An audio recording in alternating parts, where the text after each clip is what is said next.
on your highest passion, every moment that you can, to the best of your ability, taking it as far as you can possibly take it until you can take it no further, with absolutely, here it comes, zero expectation for what the outcome should be. Why? Why the zero expectation? I'll tell you. Thank you. You have basically, being a physical being, split yourself into two main components: a physical mind and a higher mind that is non-physical. You need to work together. The physical mind and the higher mind must form a partnership, must form a relationship that works in tandem in order to actually function as a whole person in your reality. But when you allow the physical mind to think that it has to do this, and it has to make this happen, and it must know how something is going to happen, and you get it to focus on all these details, you are giving it more than it was designed to do. You wear it out. You tire it out, and you wonder why you get so many headaches at the end of the day, and you wonder why you're tired all the time. The idea is to understand that the physical mind is simply not designed to know how something is going to happen. It just isn't. The physical mind is only designed to know and to experience what is happening in the present.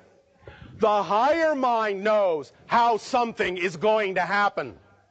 When you allow the higher mind thus then to know that and to work with you, the higher mind will know how to bring the manifestation to the physical mind for the physical mind to experience. So here is how the idea, for example, of visualization actually works. The physical mind is capable of conjuring a visualization of your ideal preferred reality. And when you see that visualization in your mind's eye, you get very excited about that manifestation, about experiencing that reality. And the excitement is good, is exactly what you need. But the purpose of that visualization is to generate that feeling, that state of being of passion, of excitement. The purpose of the visualization is not necessarily to come into manifestation as your physical mind has envisioned it.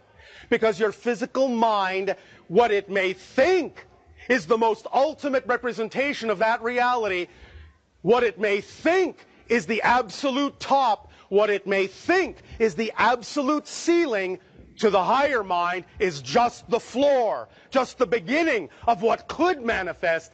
And if you simply stay in the state that the visualization generates within you and then let go of the actual imagery and hand that energy over to your higher mind will actually then bring you the manifestation that is actually representative of that passion state, even though it may look nothing like you imagined. It might, but it might not. So the idea is to use the energy state to work with the higher mind and allow the higher mind to bring you what it knows you really need that is truly representative of that energy state, so that you can be open and willing to accept that no matter what manifests, it is all part and parcel, all a representation of your joy, and never will be defined or labeled as an interruption in it or an obstacle in it or a stopping of that joy.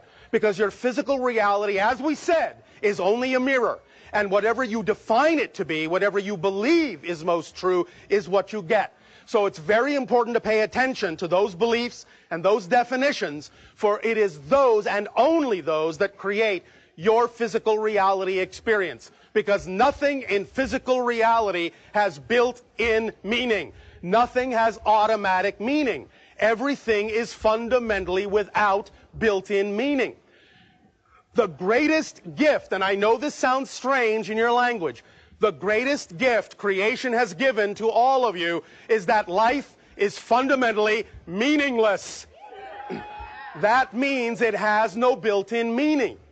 What that also means is you were designed to give it the meaning you prefer to give it, and the meaning you give it will utterly determine how you experience it, no matter how the situation looks. Because every situation is neutral and can serve double duty and can allow you to experience a positive or a negative effect in your life.